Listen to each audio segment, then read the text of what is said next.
13항 법안과 20항 병역법 위반에 대해서는 개를 해서 법안 정리하는 건 문제가 타당하다고 보입니다. 21항 예비군법 일부 개정 법안에 대해서는 기재부 이견이 있습니다. 분명히. 그리고 저한테도 그 부분에 대해서 기재부가 의견을 전달했습니다. 기재부 의견대로 각종 국가 재정 예산을 사실은 강행 규정으로서 규정하게 되면 재정 운영의 재정 운영 자체의 활력이나 또는 효용성이 떨어지는 측면이 있는 것도 분명히 맞습니다. 다만 예비군 훈련이라는 것은 국가가 국민들에게 의무를 강제하는 겁니다.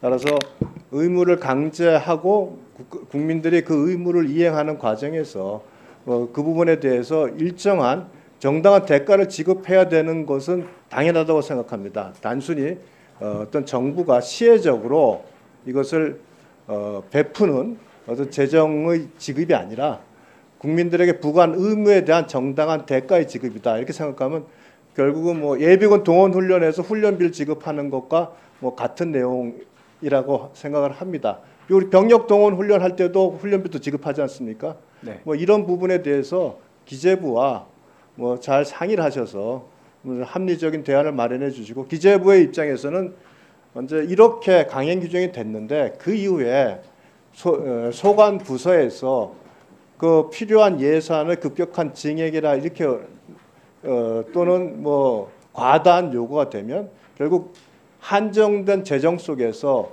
다른 재원을 줄여야 되는 그런 문제가 생길 수밖에 없지 않겠습니까? 그래서 이런 부분에 있어서 양 기관에 충분한 협의와 합의를 좀 만들어내셔서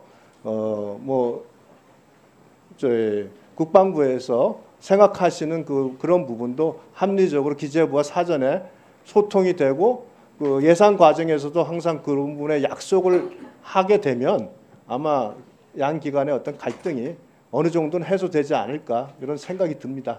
그래서 이렇게 좀 준비를 해주시기 바랍니다. 예, 그렇게 하겠습니다. 네, 이건태 의원님. 예, 부천시병 이건태 의원입니다. 국방부 장관님께 좀 여쭤보겠습니다. 제가 국감 때도 법무부 장관과 검찰총장께 물었던 질문인데요.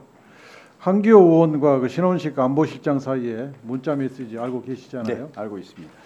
그게 저는 이제 외환 유치 예비 음모에 해당이 된다고 생각하고 있습니다. 그 한기호 의원이 보낸 문자 내용을 다시 보면 우크라이나와 협조가 된다면 북계군 부대를 폭격, 미사일 타격을 가해서 피해가 발생하도록 하고 이 피해를 북한의 심리전으로 써먹었으면 좋겠다. 그랬더니 신원식 안보실장이 잘 챙기겠다 그랬어요. 지금 장관님은 참관단을 우크라이나에 보낼 생각이신가요? 아직까지 결정된 바 없습니다. 결정된 바가 없습니까? 그렇습니다. 몇 명을 보낼지 결정된 바가 없습니까? 그렇습니다. 혹시 이 참관단이 한기호 의원과 신원식 실장 사이에 나눈 이 심리전을 실행하기 위해서 가시는 거 아니에요? 보내려고 하는 거 아니에요? 그것도 결정된 바가 없고 검토는 처음에 됐었는데 아직 어떤 결정도 된 거 없습니다. 그러면 지금 그 파병 규모와 관련해서 몇 명 이상부터는 국회 동의를 받아야 되고 몇 명 이하는 받지 않아도 된다, 그런 법률 규정이 있습니까? 그게 정확하게 몇 명으로 구분되어 있지는 않고요.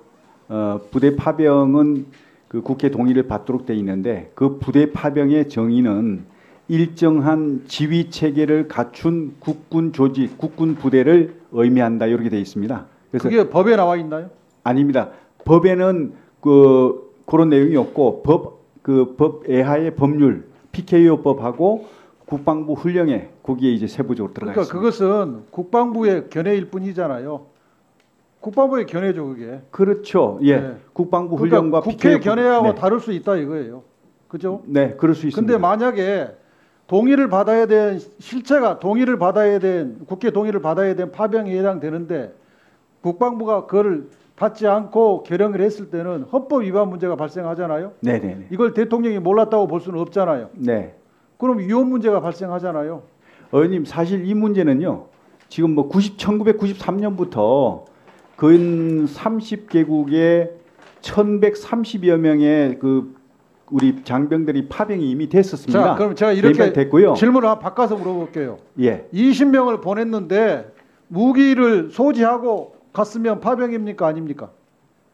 그거는 이제 판단을 해봐야 됩니다. 그게 이제 어떤 임무로 갔는지 또 어떤 이 지휘 체계 하에 갔는지 아니면 다른 어떤 그 목적으로 전투 목적이 아닌 다른 목적으로 갔는지 임무와 역할을 좀 잘 판단해서 종합적으로 판단해야 될 문제라고 저는 생각합니다.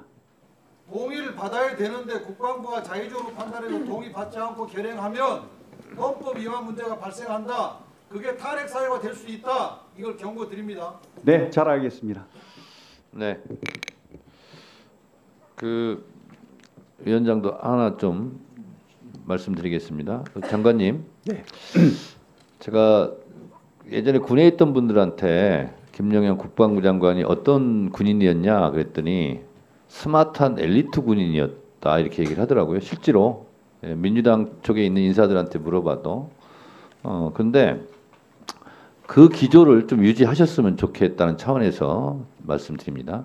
트럼프 대통령이 당선됐어요. 그리고 우크라이나 전쟁은 내가 24시간 안에 이걸 끝내겠다 이렇게 공언하고 있어요. 그러면 우리가 한미동맹 얘기하잖아요. 그럼 트럼프 대통령의 대세계 전략과 우리도 발을 맞춰야 되잖아요. 근데 트럼프 대통령은 우크라이나 전쟁을 끝내겠다 그러는데 한국의 윤석열 대통령은 살상무기나 우리 국군을 파병하겠다. 그러면 트럼프 대통령 입장에서 생각해 보면 아니 한국 정부가 지금 나 트럼프 행정부에 대해서 반대하나? 반미 정권인가? 이렇게 오해할 수도 있어요.